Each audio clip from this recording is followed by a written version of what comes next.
Welcome to Tell Me Exactly, an emergency communication podcast. I'm your host, Meredith Jensen, and today we're telling you exactly how to get buy-in from your staff when implementing the Priority Dispatch system. Today I'm joined by Jason Barbour and Alan Siorek. Welcome, gentlemen. Good morning. Glad to be here. All right. So Jason is the Director of Implementations at Priority Dispatch. He's a past president of NENA and is a member of the Police Council of Standards for the IAED. He's also a recipient of the Dr. Jeff J. Clausen Leadership Award. Alan is an onboarding specialist at Priority Dispatch and is also a fire and medical protocol expert. So Jason, let's start with you. Tell me exactly how our listeners can get buy-in from staff when implementing a big change like bringing in our systems. Several things. One, I think you need to include all aspects of your department, from your frontline telecommunicators to your management, as well as your quality assurance unit. I think they're key, that they're involved in the process early on. I also think we need the field units to be included early on.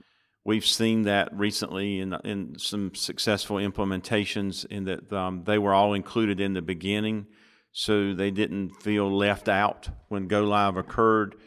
And more importantly, they had buy-in, or they had value. They were included from day one.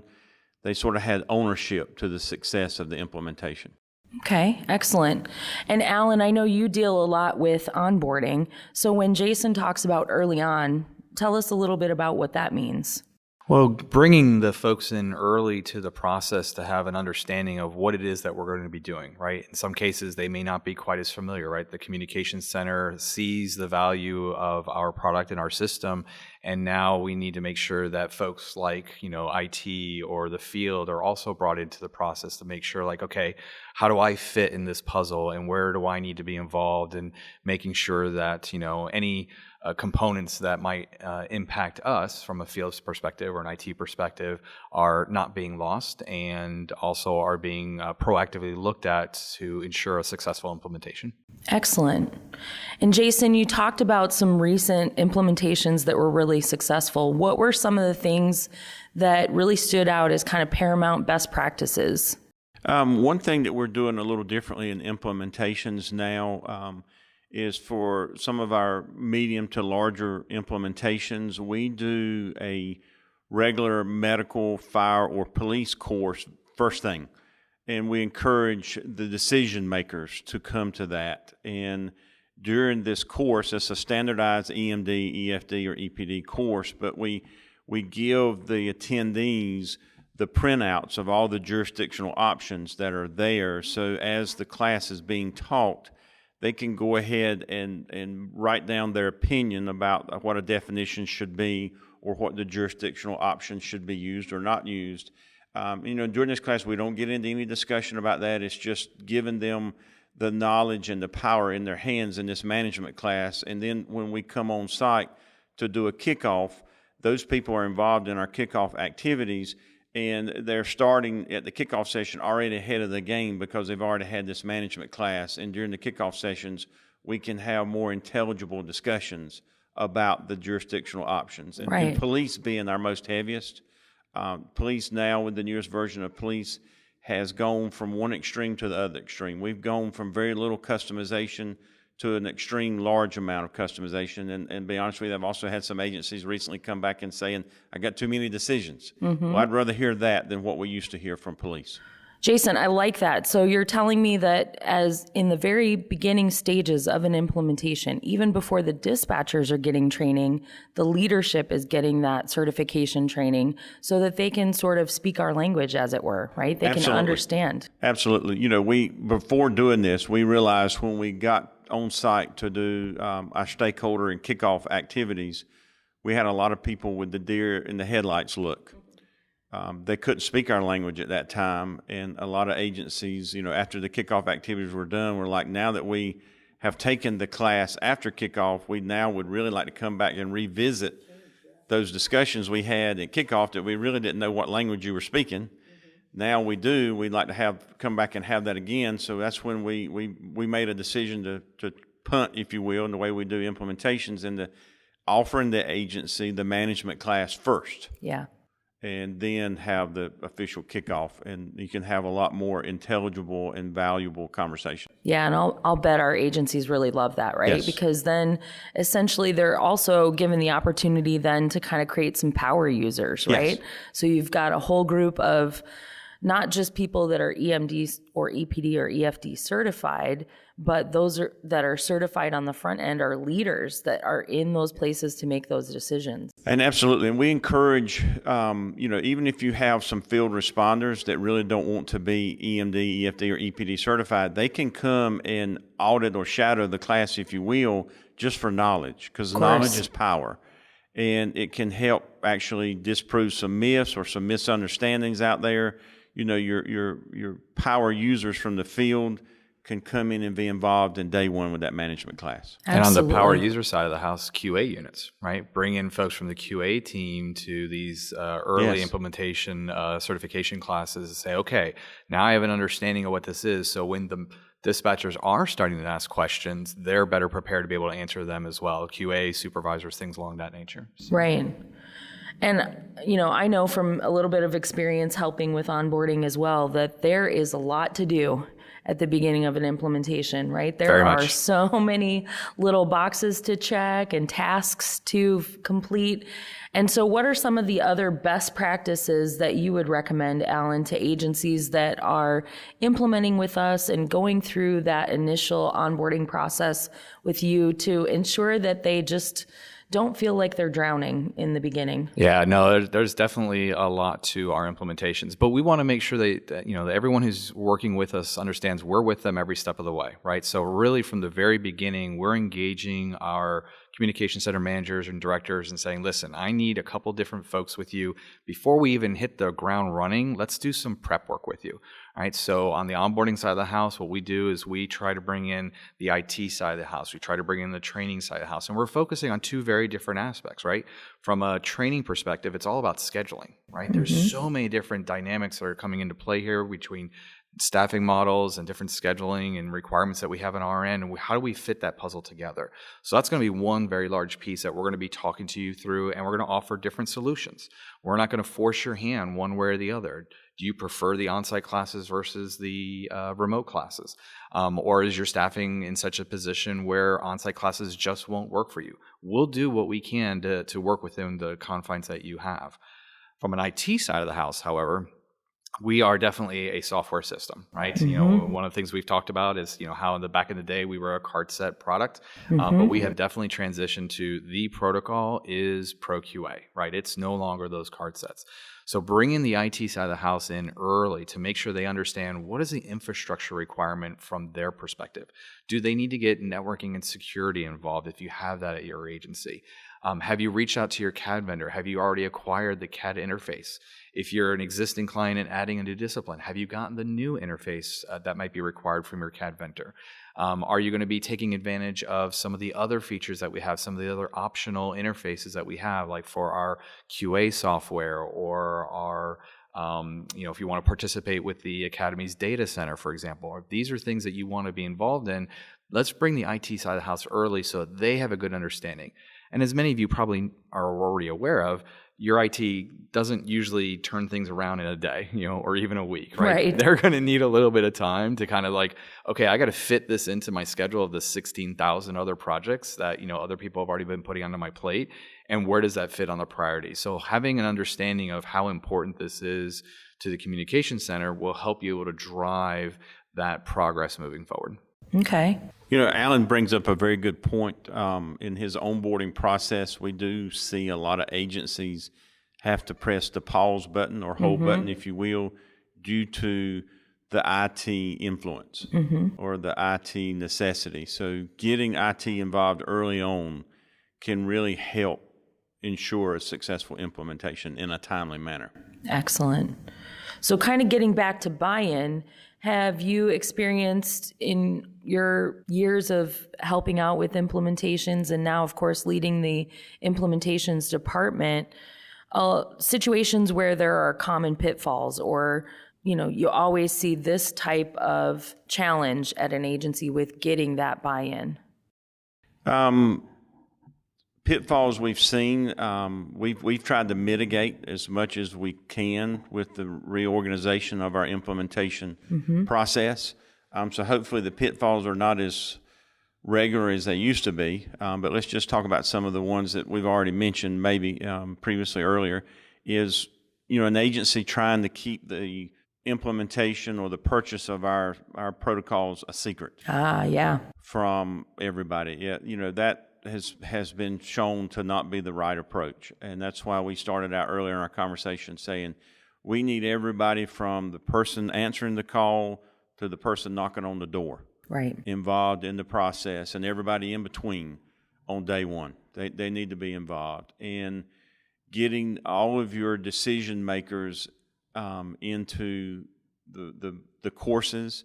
So when you expect them to give you their opinion on all the different options and definitions, I think it's key that they have the knowledge to help you in making those decisions. So getting them involved and asking them to be a part of all the different processes and implementation is key. It will help minimize a big pitfall. Absolutely.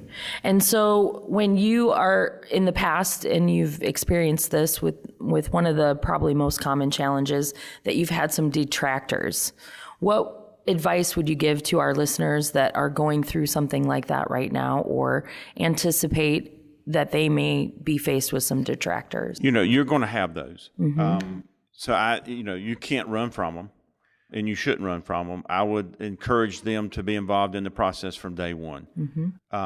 Most of the naysayers that I've seen in the last few years, as long as they feel like they're involved in the process, they feel like their voice is actually being listened to, hopefully through the implementation process, their concerns have been addressed. And, as I always encourage any new implementation, if after all the activities are done and we've gone live, if you still are having some issues with a particular protocol or chief complaint or a particular key question or anything in our protocol, we are constantly evaluating our protocols, and the proposal for change process is key to helping keep our protocols as great as they can be. Absolutely.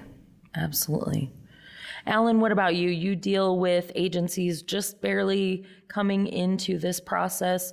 What are some of the big pitfalls or challenges that you've seen, and how have you helped agencies overcome those challenges?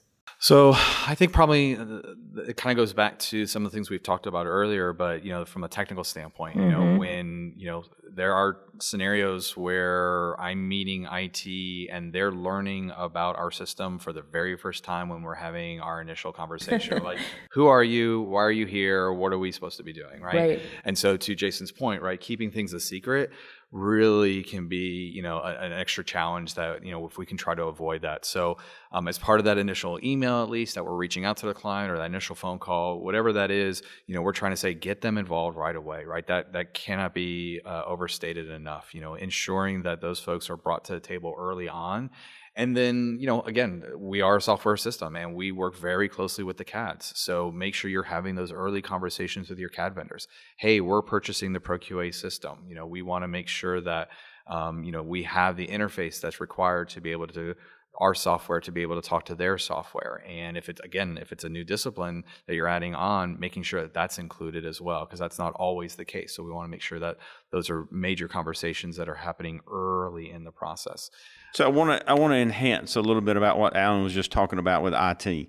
We are now a software-based protocol system, and agencies need to involve IT on day one for a lot of different reasons. But one pitfall we have seen that we're trying to mitigate now in the implementation process is if an agency has implemented medical or fire and now they're implementing police, there is a different mindset from the field responder than a field responder in a medical or fire event. And what I'm talking about is for most ambulances or fire apparatuses that are responding, there's generally a second person in the seat that is not responsible for driving and all of that, so that they can read the mobile application notes without any type of degradation to the safety of those people. But in law enforcement response, it's typically a law officer that's responsible for driving and reading the notes.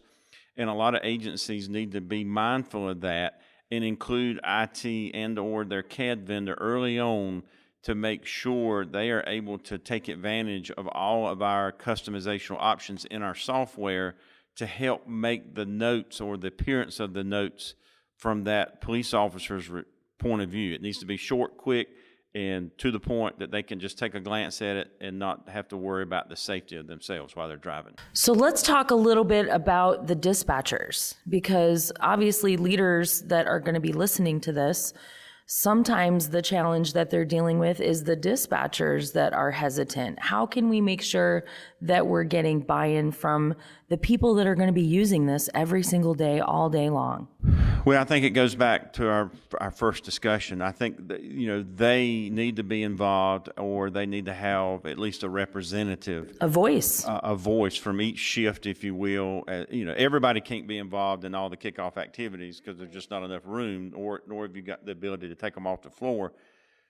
But they do need to have representation involved in day one.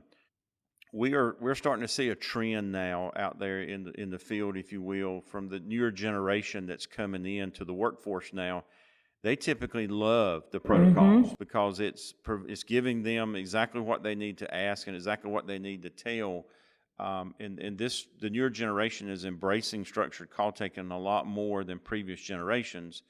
So just want to be mindful to an agency that's getting ready to implement. Be mindful of that.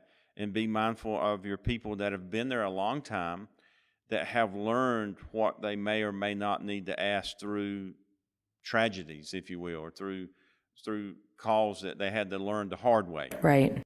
Bringing in structured call taking helps eliminate those trial and error situations, if you will. Absolutely. Yeah, and as leaders, try to think of what barriers you currently have that you can try to break down, right? What is causing, or what do you anticipate to be cause of some of this stress that might be coming into play? Is it a labor relations dynamic that needs to be included as part of the process? Is it a staffing issue, which obviously a lot of centers are faced with that right now? But how do we mitigate that? How do we deal with that kind of the challenge that we have this training, and then just change management in general, right? Is this the only new thing that's happening in the center? That's a pretty rare day. It's usually 16 other projects that are coming into play. So it's like, hey, we've got to be able to don't burn out our dispatchers who are already close to burnout simply because of staffing issues, and now we're adding this to it. So how do we put that process together as part of the entire workflow? Mm-hmm. Yeah, I know in my experience, oftentimes if you can find the right role to put some of those people that are detractors in and get them involved early on in the process, that trickles down to everybody else. Oh, right? Yeah, absolutely. I mean, sometimes these detractors are simply because, to Jason's point, they don't have a voice, right? Yeah. They don't know that it's a fear of change, right? I mean, there's a very common parable in public safety, right? We hate the way things are, but don't ever change it. Mm-hmm. So when you have that kind of dynamic that's in play, how can we get these detractors who are like, I got all these other things that are happening in my life, whether it's work or personal, and now we have this new change with this implementation. How do we get them in? And to your point, now that we've brought them in, all of a sudden the followers, if you will, those who used to listen to that detractor say, oh, they had a turnaround, right? Right. And if you can get that happening earlier on the process, then you'll be able to very quickly buy in the rest of the staff. Right. And I love what I'm hearing about, communication and transparency.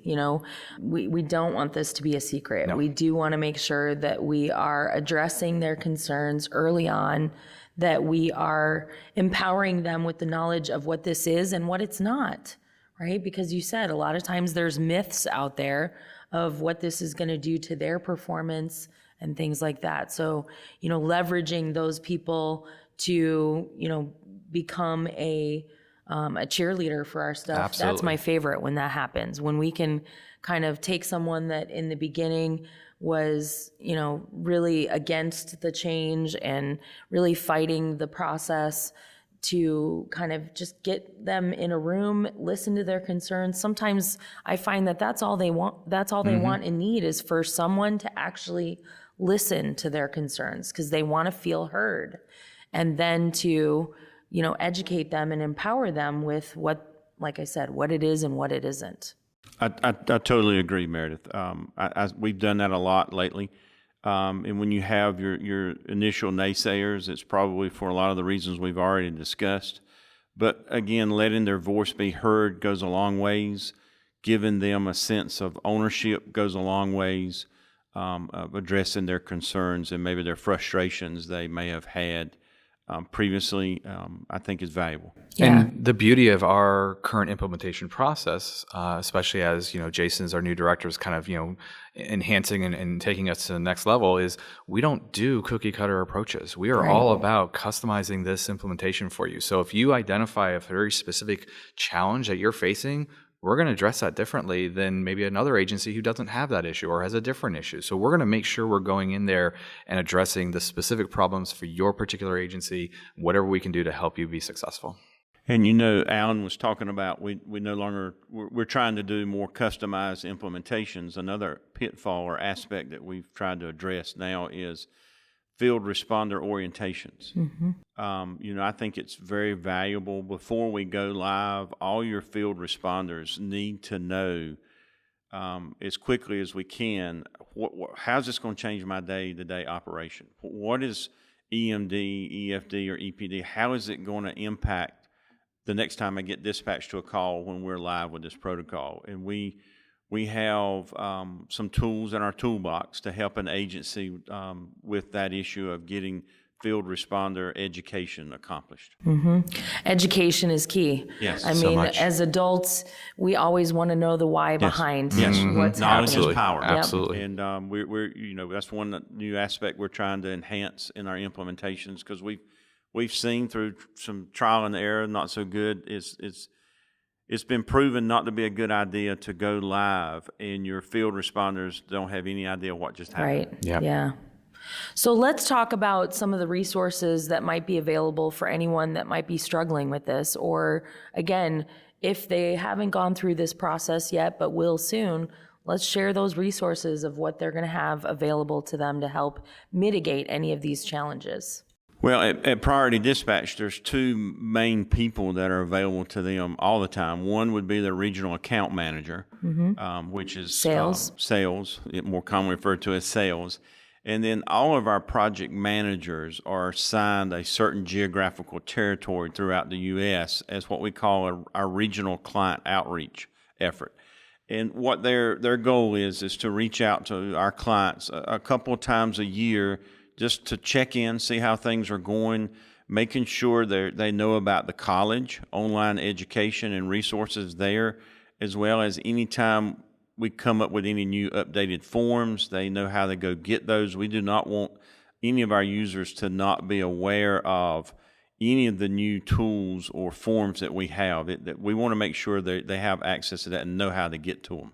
So that project manager or regional client outreach that you mentioned, that's available for our existing clients, not just new clients. Absolutely. Or agencies that are coming on board with our systems for the first time. Absolutely. And that's a new initiative we're trying to grow. Obviously project managers are having to, do the balancing game between doing new implementations and trying to help existing customers. So we're growing that initiative. But again, we're just 10 months into our reorganization. We've done extremely a lot in 10 months and look for, the next 12 months to be a lot more valuable things to our offering. Yeah, Meredith, you were talking about, the naysayers, if you will. I think we've discussed a lot of options to try to convert them. But I wouldn't be doing justice if I was to tell you that we've always converted 100% of the naysayers. Right. We make our best effort to try to win them over, but the agency has to realize there may be nothing you can do to make them happy. They just are not going to be happy no matter what we do, and agencies have to have a plan of how they're going to handle this type of employee in their operation. Yeah, how they're going to work around it, Yes. right? And that's true of any change. Yes. Like Alan said, change management, right? Yes. They've probably gone through changes with CAD or phone systems Yes. or any other, of the systems that they use. And so, deploying those same strategies when they've had Yes. someone that's just dug in those heels and not wanted to come on board. Yeah. Yes. Yeah, Excellent. unfortunately. So, Meredith, you talked about some other resources that may be available to a user or potential user. There's a couple of things. One, attending our navigator that's offered generally once a year, this time of year in April, is one option. The state 911 shows, APCO and NENA shows is another option. We generally try to appear at each one of the state shows, have a booth. And another new initiative we're starting to try to enhance at Priority Dispatch is user group meetings or focus group meetings. So just, check your emails anytime we're in your area and we're doing that type of a meeting where we're doing focused groups or user group meetings. Try to attend those or send some people there. I know I was just in Florida last month, and they had a users group meeting, and it was very well attended. And we got an opportunity to talk a lot about new things that are going on with all three of our protocols. Yeah, that's excellent. So if you're new to this, reaching out to other people that have been through it before and that have come out the other side successful, or maybe have, still been dealing with some challenges. There's always value in that. The networking at these types of events is very valuable. Absolutely. And if the timing of that doesn't play out, reach out to a neighboring agency, right? Yeah. We're in a lot of different places. If you can find one ideally with the same CAD, that's even better. Then you get a good understanding of how the workflow is going to come into play. So you can kind of be mentally prepared for that. But ultimately, seeing, as Jason said, the networking with the folks either at these users groups or conferences, or just, hey, in your own backyard, take advantage of that. Mm-hmm. Excellent. All right. Well, thank you so much, gentlemen, for joining me today. I hope that our listeners have gotten a lot of ideas on how to mitigate some of the issues that they might be dealing with or getting prepared for a new implementation. Thanks for the invite. Yeah. Thank you very much, Meredith. Appreciate your time and efforts for doing this for us. Absolutely. Thanks for tuning in. If you enjoyed the show, give us a 5-star rating wherever you get your podcasts and let us know what you liked. Be sure to subscribe and follow us on Instagram and Facebook at Tell Me Exactly to get the latest on all things emergency communications. You can visit our website at tellmeexactly.prioritydispatch.net to submit questions for our experts to answer. Tell Me Exactly is a Priority Dispatch Corporation podcast and is hosted by me, Meredith Jensen, with Cody Eckman as producer, Reading Roberts as sound engineer, and Scott Robinson and Jason Barbour as executive producers.